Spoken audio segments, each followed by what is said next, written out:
முல்லை பெரியாறில் புதிய அணை கட்ட வலியுறுத்தி கேரள மாநிலம் இடுக்கி மாவட்டத்தில் உள்ள வண்டிப்பெரியாறு பகுதியில் காங்கிரஸ் கட்சியினர் உண்ணாவிரதம் மேற்கொண்டுள்ளனர். இது தொடர்பாக விவரங்களை தருகிறார் எமது செய்தியாளர் சிவசபாபதி. தமிழகத்துக்கு தண்ணீர், கேரள மக்களின் பாதுகாப்பு அப்படிங்கிற ஒரு கோஷத்தோட தான் இன்னைக்கு உண்ணாவிரதம் துவங்கி இருக்காங்க.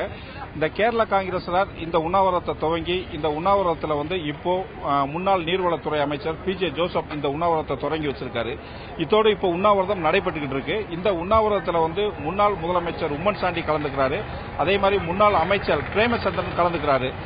இந்த வண்டிப்பெரியாறு கிட்டத்தட்ட ஒரு 7 மாகாணத்துக்கு இந்த முல்லைப்பெரியாறினுடைய தண்ணி போறப்போ அங்க இருக்கிற மக்களுடைய உயிருக்கு பாதுகாப்பு இல்லை அப்படிங்கிற ஒரு அச்சம் இவங்கிட்ட நிலவிட்டு இருக்கு. ஏன்னா முல்லைப்பெரியாறு அணை கட்டி 100 வருடங்களுக்கு மேலாயிருச்சு. இந்த அணையினுடைய பாதுகாப்பு அச்சத்தில் இருக்கு அப்படின்னு சொல்லிட்டு இந்த மக்கள் பெரிதும் பயப்படுறாங்க, அச்சத்தில் இருக்காங்க. இந்த மக்களை காப்பாற்றணும், இந்த மக்களுடைய நல்வாழ்வு கொடுக்கணும் அப்படின்னு சொல்லிட்டு வர்ற அரசாங்கம் எல்லாமே முல்லைப்பெரியாறு அணைக்கு பதிலாக புதிய அணை கட்டணும். அப்படி கட்டினாலும் தமிழகத்துக்கு தண்ணீர், இந்த மக்களுக்கு ஒரு பாதுகாப்பான வாழ்வு அப்படிங்கிற ஒரு கோஷத்தோட தான் எல்லாருமே சொல்லிட்டு இருக்காங்க. இந்த உண்ணாவிரதத்தை ஆதரிச்சு இப்பகுதியில் மக்கள் எல்லாமே இந்த உண்ணாவிரதத்தில் கலந்துகிட்டு இருக்காங்கன்னே சொல்லலாம்.